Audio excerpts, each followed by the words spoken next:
वंदे मातरम साथियों, सभी घर पर ही होंगे, आप सभी स्वस्थ होंगे। साथ ही साथ मुझे पूरा विश्वास है कि आप अपने घर पर सभी का ख्याल रख रहे होंगे, साथ में खुद का भी ख्याल रख रहे होंगे। और मैं आप सभी से अपेक्षा करती हूँ कि आज हम सभी तैयार होंगे, जैसा कि हमारे माननीय प्रधानमंत्री नरेंद्र मोदी जी ने आह्वान किया है कि आज हम सभी को रात को 9:09 पर दीपक जलाना है या फिर मोबाइल की टॉर्च जलानी है। तो मैं आप सभी से निवेदन करती हूँ, आप सभी से अपील करती हूँ कि ये आह्वान जो है, इस आह्वान को मजाक में ना लेवे।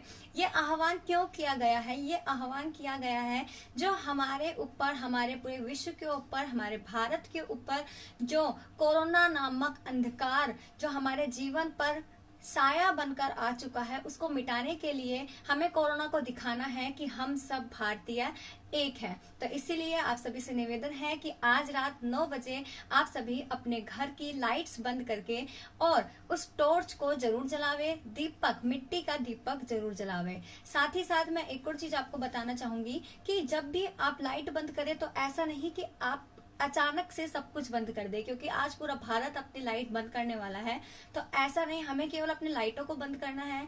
हमें अचानक से पावर का जो है पावर हाई नहीं करना, अचानक से पावर लो करना या अचानक से पावर हाई कर देना जो है वो नुकसानजनक होता है।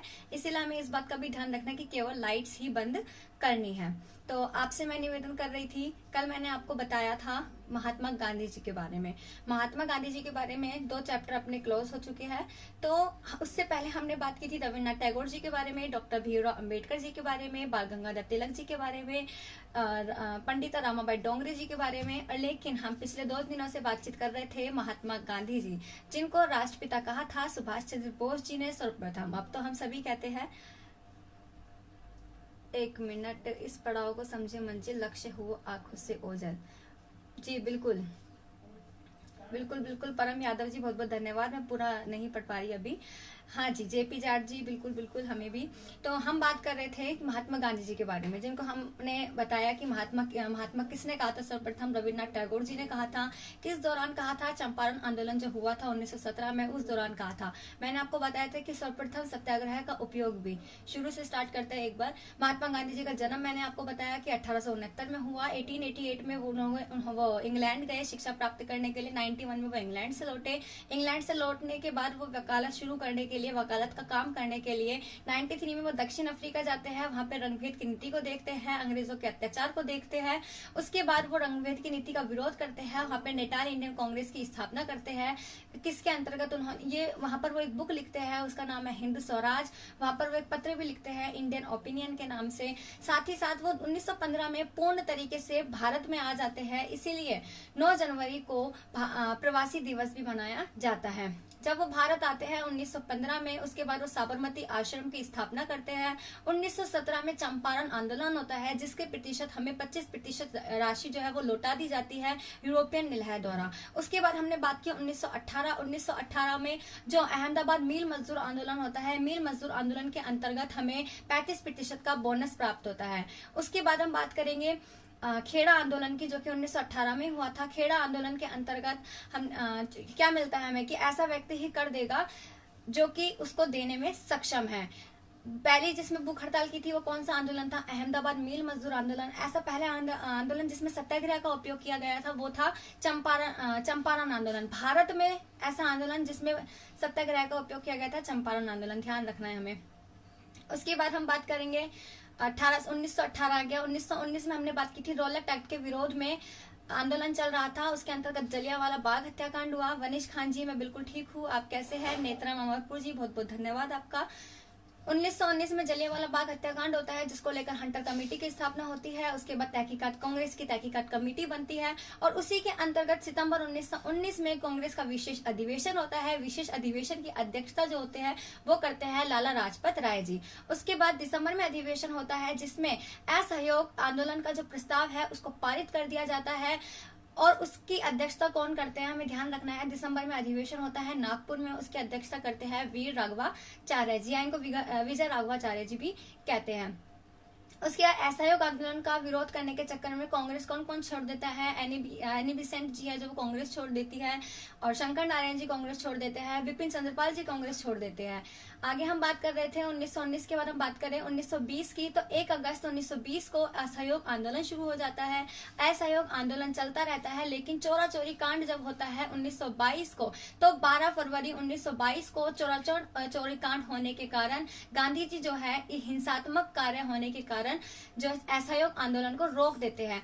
असहयोग आंदोलन रोकते ही महात्मा गांधी जी को 6 साल की सजा सुना दी जाती है, लेकिन उनके अस्वस्थ होने के कारण वो सजा जो है वो 2 साल तक वो सजा रहती है। 1924 में जो कांग्रेस का अधिवेशन होता है इसमें कर्नाटक में, उसमें वो अध्यक्षता करते हैं। बेलगांव कर्नाटक में जो अधिवेशन होता है उसकी अध्यक्षता करते हैं। उसके बाद 1929 में हमें ध्यान रखना है, 1924 में क्या होता है, मुस्लिम लीग हमसे अलग हो जाता है। 1916 में जब मुस्लिम लीग हमारे साथ हो गया था, गठबंधन नरेंद्र मुस्लिम लीग जो साथ हो गया था, लेकिन 1924 में जिसमें अध्यक्षता करते हैं महात्मा गांधी जी, जो कि कर्नाटक में होता है, उसके अंतर्गत मुस्लिम लीग जो है हमसे अलग हो जाता है।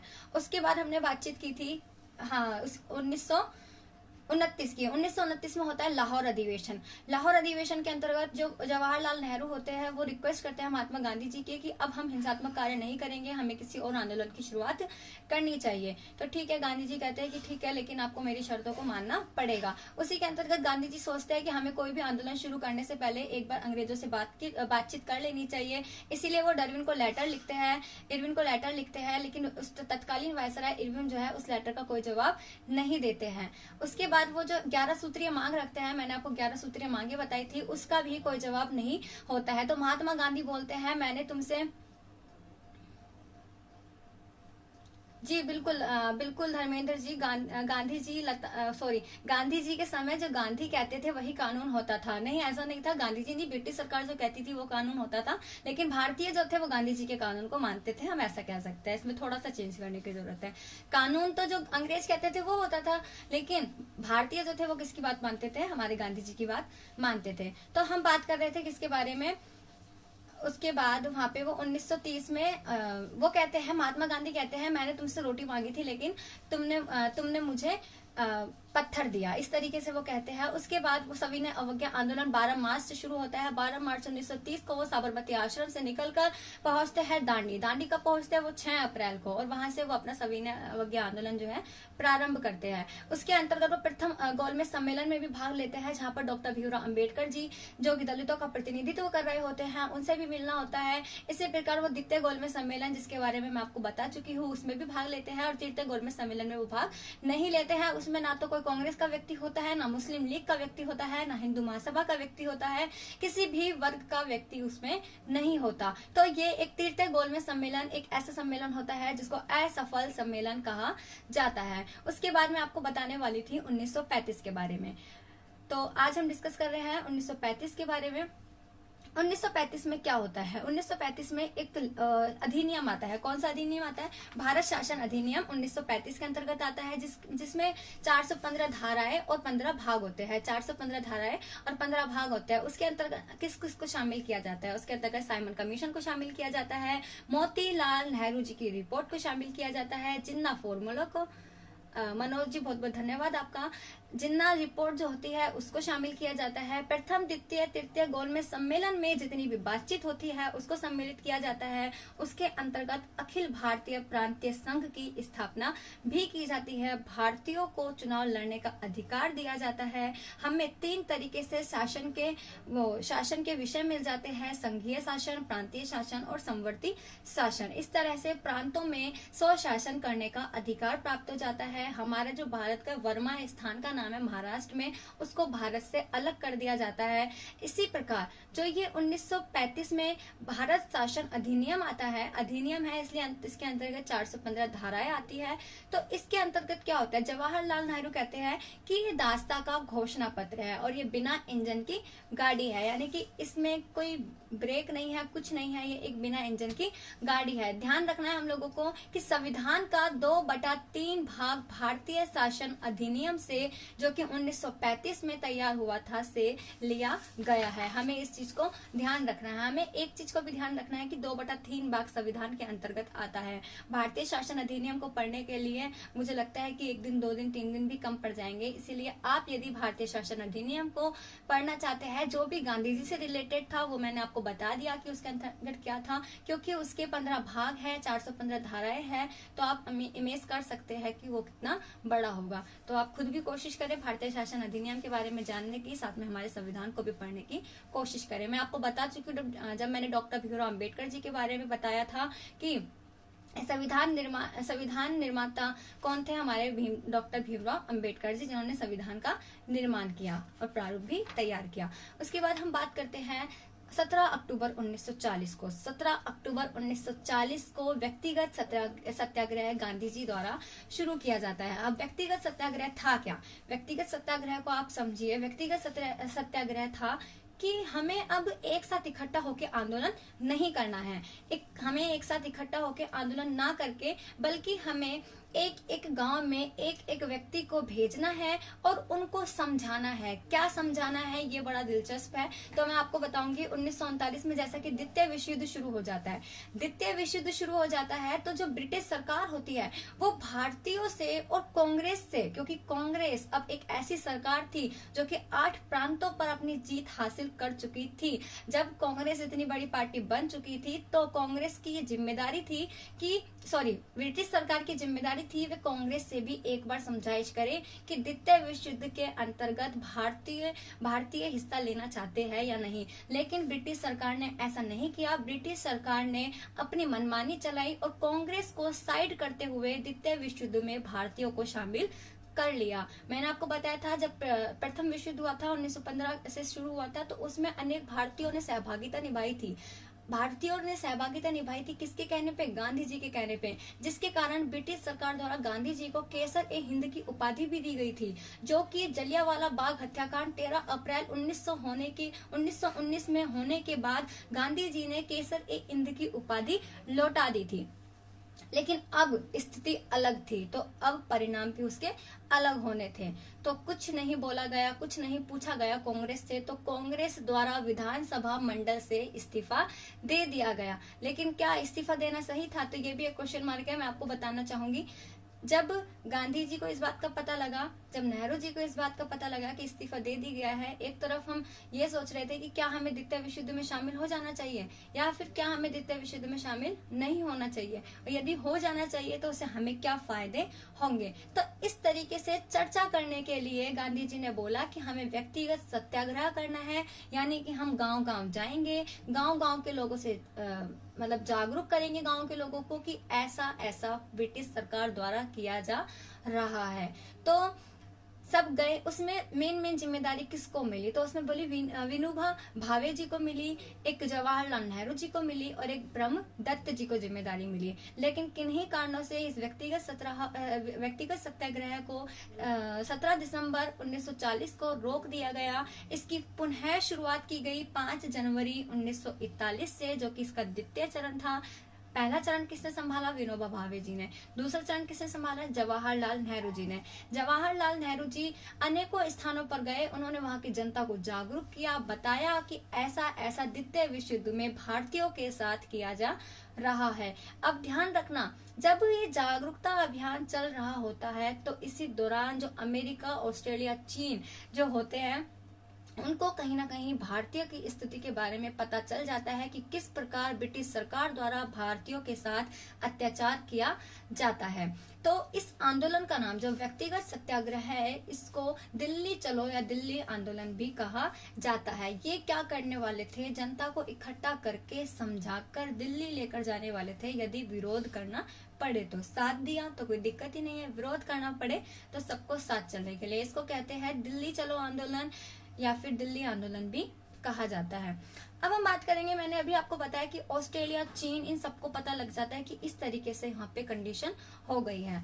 तो क्या होता है, तो जो ऑस्ट्रेलिया, अमेरिका, चीन या अन्य देश, जापान, तो ये सब कहते हैं कि ब्रिटिश सरकार को मैसेज कन्वे करते हैं कि आपको पहले तो भारतीयों की दशा सुधारनी होगी, उसके बाद ही हम आगे की बात करेंगे। तो मजबूरन, क्योंकि कहीं ना कहीं ब्रिटिश सरकार भी बहुत ज्यादा नाजुक हो चुकी थी, वो भारतीयों के बिना खत्म थी। जापान ऑलरेडी क्या कर चुका था, जापान ने सुभाष चंद्र बोस जी के साथ मिलकर भारत पर आक्रमण किया था। भारत पर आक्रमण का मतलब ये नहीं है कि उन्होंने भारतीयों पर आक्रमण किया था। जब उन्होंने अंग्रेजों को दिखाया कि हम जो जापान है वो हमारे साथ है, लेकिन ब्रिटिश सरकार जो है वो नहीं चाहती थी कि जापान का जो प्रभुत्व है वो भारत पर हो जाए। इसीलिए ब्रिटिश सरकार भारतीयों को अपने साथ लेना चाहती थी किसी भी कीमत पर। नहीं तो जो जापान था वो ऑलरेडी एशिया को भी अपने हाथ में कर चुका था, कई एशिया के देशों को हाथों में कर चुका था। ब्रिटेन नहीं चाहता था कि कहीं हम भी उनके गुलाम बन जाए। एक तरफ तो उन्होंने भारत को गुलाम बना के रखा है, दूसरी तरफ उनको डर था कि यदि हमारे पास भारतीय सैनिक नहीं आए या भारतीयों की मदद हम लोगों को नहीं मिल पाई तो ऐसा ना हो कि हम किसी के गुलाम बन जाए। तो इस चिंता की वजह से जब ऑस्ट्रेलिया, अमेरिका, जापान सभी ने बोला कि आपको भारतीयों की इससे बात करनी चाहिए और उनके लिए कोई उपाय ढूंढना चाहिए, तो ब्रिटिश सरकार ने मजबूरन होकर क्रिप्स मिशन भेजा। क्रिप्स मिशन आपको ध्यान रखना है, क्रिप्स मिशन हमें ध्यान रखना है। इसकी घोषणा कब हुई थी, 11 मार्च को घोषणा हुई थी। 23 मार्च को क्रिप्स मिशन जो है भारत में आता है और 30 मार्च को क्रिप्स मिशन की रिपोर्ट प्रस्तुत कर दी जाती है। ध्यान रखना है, दबाव होता है ऑस्ट्रेलिया, चीन, अमेरिका का। मैंने आपको बताया है सुभाष चंद्र बोस जी ने जापान के साथ मिलकर आक्रमण किया था। अब इस क्रिप्स मिशन में क्या होता है, 4 बातें होती है, वो मैं आपको बताऊंगी। भारतीय संघ के निर्माण का प्रयत्न जो है, उस भारतीय संघ के निर्माण का प्रयत्न किया गया उस क्रिप्स मिशन के माध्यम से, लेकिन इसमें 2 तरीके थे। कौन कौन सा, एक तो पूर्ण उपनिवेश और दूसरा था राष्ट्रमंडल अलग, यानी कि अलग अलग राष्ट्रों में। तो राष्ट्रमंडल अलग की बात तो समझ में आती है, लेकिन पूर्ण उपनिवेश की बात जो है कांग्रेस को, या फिर हम बोले कि जो उस टाइम के नेता थे भारतीय थे, उनको समझ में नहीं आई। तो उन्होंने बोला कि क्रिप्स मिशन एक प्लानिंग हो सकती है अंग्रेजों की द्वितीय विश्व युद्ध में शामिल करने के लिए। हमारी बहुत बड़ी गलती थी, उन्होंने प्रथम विश्व युद्ध में भी यही बोला था, लेकिन अब वो गलती हम दोबारा नहीं दोहराएंगे। उसके बाद उन्होंने कहा, क्रिप्स मिशन में आया कि संविधान सभा आप कर सकते हो, लेकिन उसमें आपको ब्रिटिश सरकार के कुछ लोगों को शामिल करना होगा और दूसरी चीज देशी रियासतों के जो राजा महाराजा है इनमें से भी कुछ लोगों को शामिल करना होगा। और जो आप संविधान तैयार करोगे वो लोगों के ऊपर है, उसको माने चाहे नहीं माने। तो ये क्या बात होती है, संविधान भी बना रहे हो, आप लोगों पर बोल रहे हो कि ठीक है, जो माने वो भी ठीक है, जो नहीं माने वो भी ठीक है, फिर ऐसा संविधान तैयारी क्यों करवाया जा रहा है। तो हर जगह पर क्वेश्चन मार्क लगाया कांग्रेस ने। साथ ही साथ उन्होंने बोला कि अल्पसंख्यकों के हितों के लिए विशेष समझौता किया जाएगा। उन्होंने क्या किया था, 1900 में मुस्लिम लीग को, जो मुस्लिम समुदाय है, अल्पसंख्यक समुदाय है, उनको 1909 में जो है विधानसभा मंडल की सीट्स दे दी थी। तो इसी प्रकार ये चाहते थे कि इस तरह के से अब हमें नहीं करना, हमें आपस में किसी संप्रदाय में भी नहीं लड़ना, अब हम सब हिंदू, मुस्लिम, सिख, ईसाई साथ में होकर अंग्रेजों का सफाया करेंगे। इसीलिए कहीं ना कहीं यहाँ पर भी क्वेश्चन मार्क था। चौथे में था कि संविधान निर्माण तक, जब तक भारतीयों का संविधान निर्माण नहीं हो जाता तब तक सुरक्षित का उत्तरदायित्व हमारा होगा। यही सेम स्टेटमेंट उन्होंने प्रथम विश्व युद्ध में भी कहा था। तो इस पर भी एक क्वेश्चन मार्क था। कहने का तात्पर्य सिर्फ इतना कि क्रिप्स मिशन जो आया उसके सभी जो पॉइंट थे उस पे सभी पे क्वेश्चन मार्क था। हमें ध्यान रखना है क्रिप्स मिशन कब आया। क्रिप्स मिशन आया 30 मार्च 1941 को।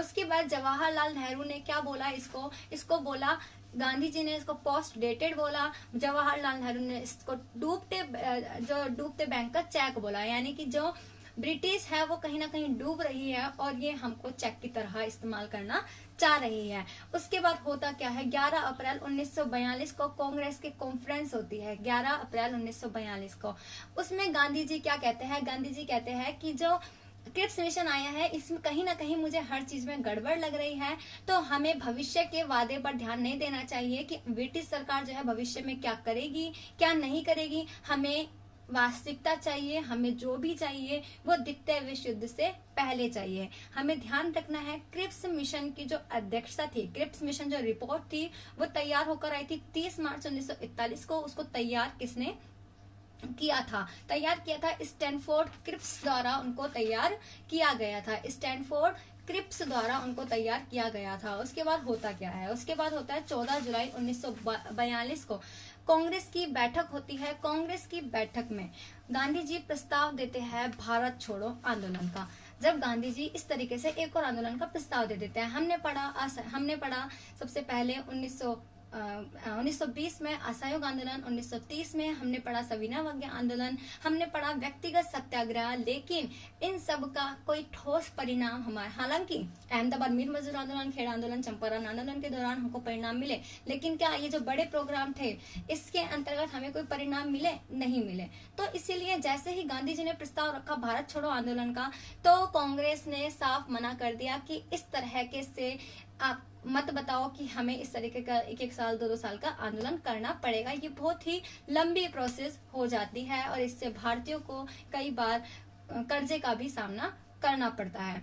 फिर गांधी जी को गुस्सा आया कि ऐसे कैसे, तो गांधी जी के पास से लास्ट चांस है, यदि ये आंदोलन भी नहीं होता तो हम पता नहीं कहाँ होते।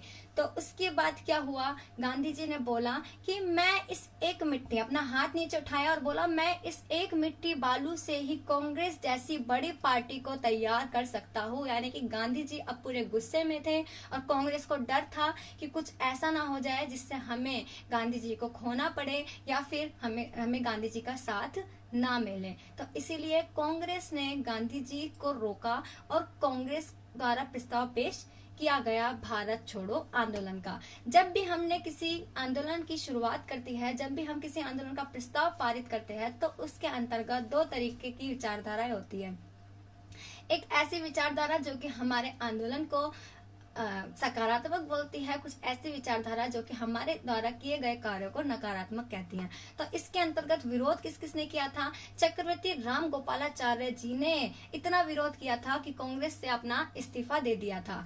आरएसएस स्वयं सेवक संघ द्वारा विरोध किया गया था, साथ ही साथ मुस्लिम लीग द्वारा, हिंदू महासभा द्वारा विरोध किया गया था। हम बात करें नेहरू और मौलाना आजाद द्वारा भी पहले विरोध किया गया था और विरोध के दौरान ही इन्होंने क्या किया, 1 अगस्त को तिलक दिवस के रूप में मनाया। मैंने आपको बताया था कि 1 अगस्त 1920 को तिलक जी की मृत्यु हुई थी, यहाँ तिलक जी की मृत्यु हुई थी और दूसरी ओर मुस्लिम लीग द्वारा खिलाफत आंदोलन किया जा रहा था 1920 में, और उसी दिन से ही गांधी जी द्वारा असहयोग आंदोलन का प्रारंभ किया जाता है। ये सारी बातें मैं आपको बता चुकी थी। अब हम बात करते हैं कि साथ कौन कौन थे। तो जैसे कि हम बात करें, राजेंद्र प्रसाद जी, वल्लभ भाई पटेल जी, अनुग्रह नाहर सिंह जी, ये सब साथ थे। कांग्रेस के नाम बताए मैंने, साथ में जो समाजवादी पार्टी के कुछ लोग भी इनके साथ थे, जयप्रकाश नारायण जी, उषा मेहता जी, राम मनोहर लोहिया जी, जो कि गांधी जी के जो भारत छोड़ो आंदोलन था उसमें इन्होंने साथ दिया था। स्वागत है मोनू जी आपका, दिनेश जी आपका भी स्वागत है, मोहम्मद उमर जी आपका भी स्वागत है। उसके बाद हम बात करते हैं 7 अगस्त 1942 की। 7 अगस्त 1942 को मुंबई में अधिवेशन होता है जिसमें गांधी रिपोर्ट पेश की जाती है। उस रिपोर्ट के अंतर्गत 13 सूत्रीय कार्यक्रम होते हैं और उसी अधिवेशन में प्रस्ताव पारित हो जाता है। प्रस्ताव दिया कब गया था? 14 जुलाई को दिया गया था, बैठक में दिया गया था, लेकिन पारित कब होता है? 7 अगस्त 1942 को। तो उस 13 सूत्रीय मांगों में क्या क्या होता है वो आपको जरूर पता होना चाहिए। इससे पहले मैंने आपको बताई थी 11 सूत्रीय मांगे जब असहयोग आंदोलन हुआ था। उसी से मिलता जुलता था सविनय अवज्ञा आंदोलन और उसी से मिलता जुलता है कहीं ना कहीं भारत छोड़ो आंदोलन, लेकिन तीनों में थोड़ा थोड़ा सा अंतर है जो हमें याद रखना है। जैसा कि गांधी जी ने बोला कि भारत छोड़ो आंदोलन करना है तो पूरे देश में हड़ताल हो जानी चाहिए। 11 सूत्रीय मांग तो उन्होंने ब्रिटिश सरकार को दी थी कि ये मांगे पूरी होनी चाहिए, लेकिन जो 13 सूत्रीय कार्यक्रम है ये मांग नहीं है, ये कार्यक्रम है जो कि भारतीय द्वारा किए जाएंगे। क्या क्या कार्यक्रम थे? कि पूरे देश में हड़ताल हो जाए, लेकिन हड़ताल इस तरीके से हो कि उसमें कोई भी कार्य हिंसात्मक नहीं होना चाहिए। गाँव हो, शहर हो, बस्ती हो, कुछ भी हो, सभी लोग इकट्ठे हो जाने चाहिए। तीसरा उन्होंने बोला नमक कानून का, नमक पर जो कर लगाया जाना चाहिए था, नमक पर किसी भी प्रकार का कर हमें नहीं देना है, हमें खुद ही नमक की प्राप्ति करनी है। मनोज जी आपका बहुत बहुत धन्यवाद। हम बात करें, उन्होंने कहा, साफ साफ बोला कि मुझे कोई भी हिंसात्मक कार्य नहीं चाहिए, नहीं तो मैं आंदोलन को रोक दूंगा। इसी प्रकार उन्होंने कहा, विद्यार्थी से बोला, विद्यार्थियों से कहा कि विद्यार्थी भी इस आंदोलन में शामिल हो और यदि किसी जगह के लीडर को बंदी बना लिया जाता है तो जनता का नेतृत्व विद्यार्थी करेंगे। पहले जो सविनय अवज्ञा आंदोलन और जो असहयोग आंदोलन हुआ था उसमें गांधी जी ने बोला था कि विद्यार्थियों को शिक्षा लेने के लिए उनके द्वारा बनाए गए विद्यालय यानी कि काशी विद्यापीठ विद्यालय जो कि था, इसी तरीके से विद्यापीठ महाविद्यालय में उनको शिक्षा ग्रहण करनी है। लेकिन इसमें 13 सूत्रीय कार्यक्रमों के अंतर्गत, भारत छोड़ो आंदोलन के अंतर्गत वो कहते हैं विद्यार्थी को आंदोलन में शामिल होना है और यदि उस गांव का या उस शहर का लीडर जो है वो बंदी बना लिया जाता है, उसको बंद कर दिया जाता है, तो वहां की जनता का नेतृत्व विद्यार्थी करेगा, ये बोला गया था। साथ में ये बोला गया कि जिनकी सरकारी नौकरियां है उनको या तो अपनी सरकारी नौकरी से इस्तीफा दे देना चाहिए और यदि वो इस्तीफा नहीं देना चाहते तो उनको काम काज करने से यानी कि उनके अधिकारी जो उनको आदेश देते हैं उसको करने से मना कर देना चाहिए। साथ ही साथ उन्होंने कहा कि सैनिक को भी सेम करना चाहिए, कामकाज करने से अधिकारियों को मना कर देना चाहिए। देशी राजा रजवाड़े को भी कहा कि आपको भी आंदोलन में शामिल होना चाहिए। उन्होंने स्त्रियों को भी आंदोलन में शामिल किया। उन्होंने भारत छोड़ो आंदोलन के अंतर्गत एक नारा दिया, करो या मरो, या तो करो भारत छोड़ो आंदोलन या फिर मरो, यानी कि यदि तुम्हें स्वतंत्रता प्राप्ति के लिए अपनी जान भी जोखिम में डालनी पड़े तो आप उससे मत घबराओ। उन्होंने बोला कि ये काम केवल हिंदुओं का नहीं है, ये काम केवल मुस्लिमों का नहीं है, ये काम केवल सिखों का नहीं है, ये काम केवल ईसाइयों का नहीं है, ये लड़ाई समस्त संप्रदाय की है, समस्त भारतीयों की है, जिसे हमें सबको मिलकर ही लड़ना है।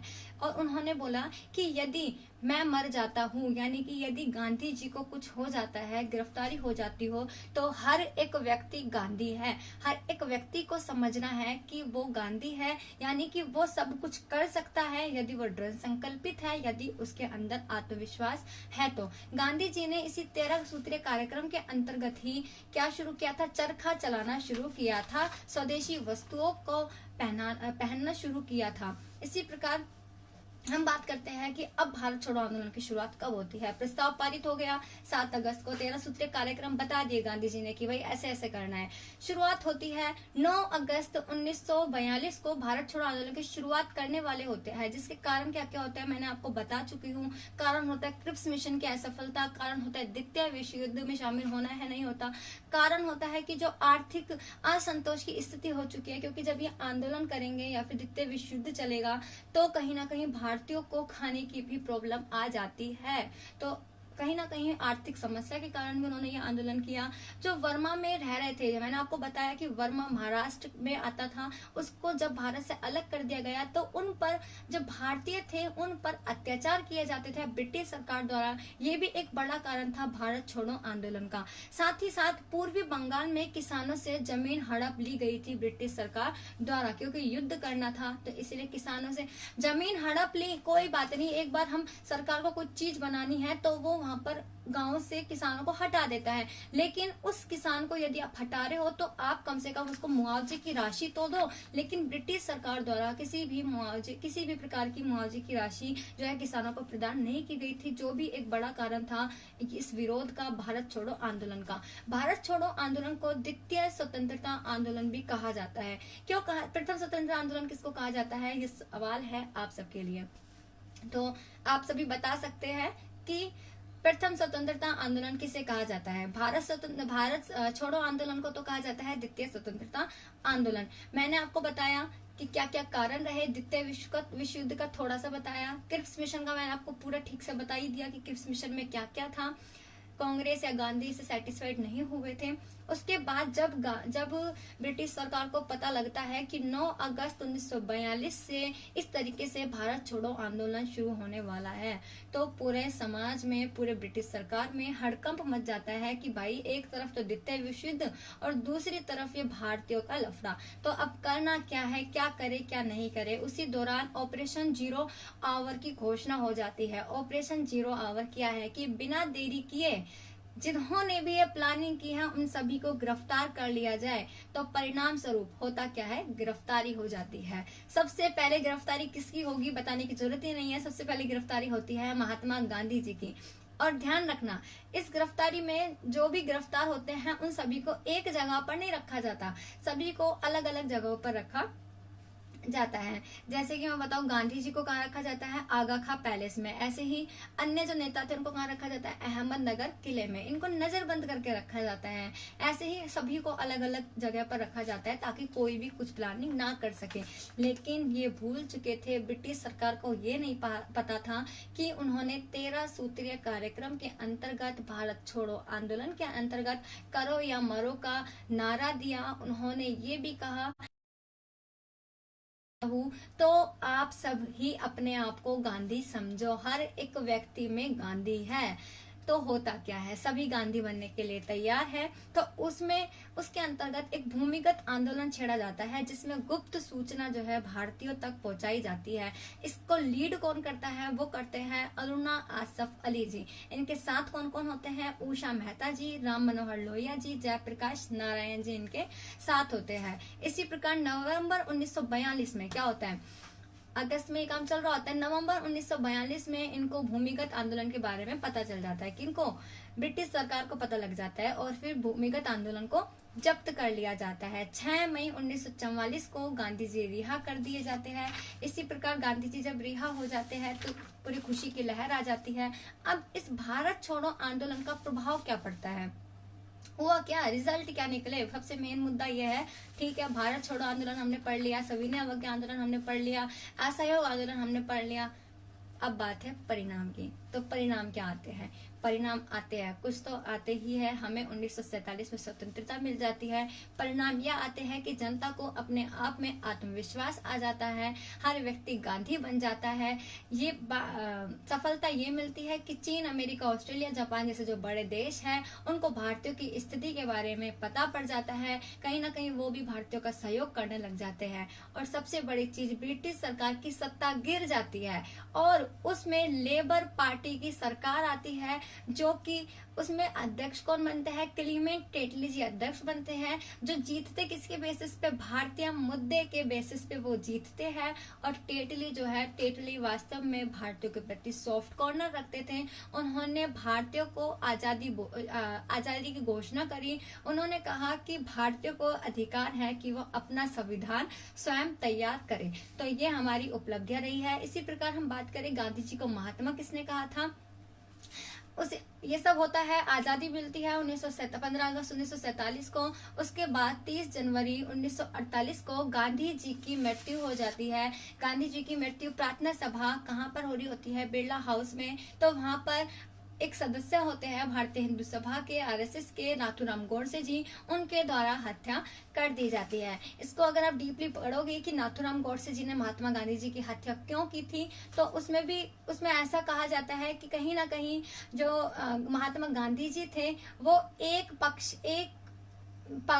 ही जने का पक्ष सुन रहे थे। उन्होंने कहा कि जब पाकिस्तान से सभी हिंदू जो है भारत में आ रहे थे, उनकी लाशें जब आ रही थी, तो गांधी जी को इस चीज की कोई भी परवाह नहीं थी। जब वहां से जो शरणार्थी आ रहे थे एक बार, तो उनको मस्जिद में रहने के लिए कहा, वो मस्जिद में रहने लगे। तो गांधी जी मस्जिद के बाहर अनशन पर बैठ गए और भारतीयों को बाहर सोने के लिए, मतलब भारतीयों को नहीं, हिंदुओं को बाहर सोने के लिए मजबूर कर दिया। तो इस तरीके से कई पहलू जो है इसमें आते हैं कि नाथूराम गोडसे जी ने महात्मा गांधी जी की हत्या क्यों की थी। और आप सभी को जरूर पढ़ना चाहिए, क्योंकि मैं महात्मा गांधी जी के टॉपिक तक ही समाप्त करूंगी। इसीलिए मैं आप सभी को बताना जरूर चाहूंगी कि आप ये जरूर पढ़ें कि महात्मा गांधी जी की हत्या नाथूराम गोडसे जी ने क्यों की थी, आखिर क्या कारण था। कोई किसी को मारता है और इस तरीके से प्रार्थना सभा में आकर उनको मारता है, इतनी अच्छे से प्लानिंग करता है। इनके साथ में कौन कौन होता है, आपटे, गोडसे, करकरे, इस तरीके के लोग जो है इनके साथ होते हैं। ऐसा क्या कारण था कि नाथूराम गोडसे जी को हमारे महात्मा, हमारे बापू, हमारे राष्ट्रपिता की हत्या करनी पड़ी। आप सभी को इस बारे में जरूर पढ़ना चाहिए। यदि मैं नाथूराम गोडसे जी को पढ़ा रही होती तो मैं बताती आपको कि क्यों मारा। तो हम बात कर रहे हैं, गांधी जी भगवत गीता को अपनी माता मानते थे। अब थोड़ा विषय हम ले लेते हैं। गांधी जी भगवत गीता को अपनी माता मानते थे। वो कहते थे, स्वाद का वास्तविक स्थान जीवा नहीं मन है। यदि हमने मन से सोच लिया कि ये चीज अच्छी है तो वो अच्छी है। यदि हमने दिल से सोच लिया कि सामने वाले में क्या क्या सकारात्मक चीजें हैं तो वो सकारात्मक है। इसी प्रकार फिल्म गांधी बनी। एक फिल्म गांधी में गांधी की भूमिका किसने निभाई, बेन किम्सले ने गांधी की भूमिका निभाई, जिसके डायरेक्टर कौन है, रिटर्ड रुटनबरो इनके डायरेक्टर हैं। 2 अक्टूबर जब गांधी जी का जन्म होता है उस दिन अहिंसा दिवस भी मनाया जाता है। खाकी का प्रतीक गांधी जी ने किसको बताया, आर्थिक स्वतंत्रता जो है वो खाकी का प्रतीक है। खाकी का लेना देना कहीं ना कहीं मनी से है, तो आर्थिक स्वतंत्रता का प्रतीक है। महात्मा गांधी जी को महात्मा किसने कहा, रविन्द्रनाथ टैगोर जी ने कहा।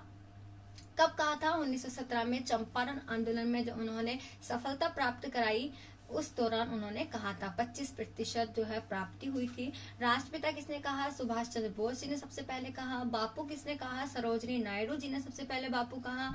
और मैंने आपको बताया कि अब इनकी रचनाएं कौन कौन सी है, पहले भी बता चुकी हूँ। उन्होंने दक्षिण अफ्रीका यानी कि 1909 में उन्होंने एक हिंद स्वराज नामक किताब लिखी थी। उसके बारे में बात करूं, उन्होंने सत्य के साथ मेरे प्रयोग एक आत्मकथा लिखी। मेरे समकालीन उन्होंने एक रचना लिखी, सत्याग्रह, सर्वोदय, इस तरीके की रचनाएं उनके द्वारा तैयार की गई। उनके द्वारा पत्र कौन कौन से, यूथ इंडिया, इंडियन ओपिनियन, नवजीवन, हरिजन। हरिजन 1932 में, नवजीवन 1918 में, यूथ इंडिया 1918 में, इंडियन ओपिनियन 1894 में। जब मैंने आपको बताया था नेटला कांग्रेस की स्थापना की थी तो इंडियन ओपिनियन उन्होंने पत्र लिखा था। इस मतलब ये सारी चीजें महात्मा गांधी जी की मैं आपको बता चुकी हूँ। होता क्या है, आइंस्टीन क्या कहते हैं महात्मा गांधी जी के बारे में कि आने वाली पीढ़ी शायद ही विश्वास कर सके कि गांधी जैसा हार्ड मास का पुतला इस भूमि पर पैदा हुआ था। कौन कहते हैं, आइंस्टीन जी उनको कहते हैं। इसी प्रकार हमारा आज महात्मा गांधी जी का जो टॉपिक है वो पूरा होता है। यदि आपको कोई भी क्वेश्चन करना हो महात्मा गांधी जी से रिलेटेड तो आप बता सकते हैं। धर्मेंद्र शर्मा जी, आपने बिल्कुल ठीक कहा। तो हमारा जो पूरा टॉपिक है ये क्लियर हो चुका है। फिर भी यदि आपको कोई सवाल है तो आप पूछ सकते हैं। हमारी महात्मा गांधी जी की 3 क्लासेस रही थी, पहली, दूसरी, तीसरी, पार्ट 1, सेकंड एंड थर्ड। तो आप सभी को अच्छे से गांधी जी के बारे में मैं आशा करती हूँ कि पता लग चुका होगा। मैं आप सभी से विनम्र अपील करती हूँ कि आज रात 9:09 पे आप सभी अपने घरों के ऊपर छत पर या फिर घरों के बाहर बालकनी में आप दिए जलाए, टॉर्च जलाए। लाइट को एक साथ बंद नहीं करना, लाइट तो सारी बंद करनी है, लेकिन अचानक से पावर को लो नहीं करना, उसका नुकसान हो सकता है। अचानक पावर हाई होने से भी नुकसान हो जाता है, अचानक पावर लो होने से भी नुकसान हो जाता है। दूसरा मैं आपसे बात कर रही थी, आपको करना है, आप सबको दिखाना है कि कोरोना नामक महामारी जो हमारे भारत पर अंधकार कर चुकी है या अंधकार कर रही है, के सामने दिखाना है कि हम सब भारतीय एक है और इस अंधकार को मिटाकर ही मानेंगे। तो सिर्फ इतनी सी बात है, हमें जरूर करनी है और हम सभी को ध्यान रखना है सोशल डिस्टेंस, यानी कि हम सभी को इकट्ठा नहीं होना है, अलग अलग रहकर जो प्रधानमंत्री जी के आह्वान की पालना करनी है। मुझे पूरा विश्वास है कि आप सभी जरूर करेंगे। साथ ही साथ मेरे कमेंट बॉक्स में आप अपनी फोटो भी सेंड कर सकते हैं जब आपने दीपक जलाया या आपने टॉर्च जलाई अपने लाइटों को बंद करके। तो जय हिंद, जय भारत। यदि आपको मेरी वीडियो पसंद आती है तो आप शेयर करें, कमेंट करें, जिससे मेरा हौसला बढ़ सके। जय हिंद।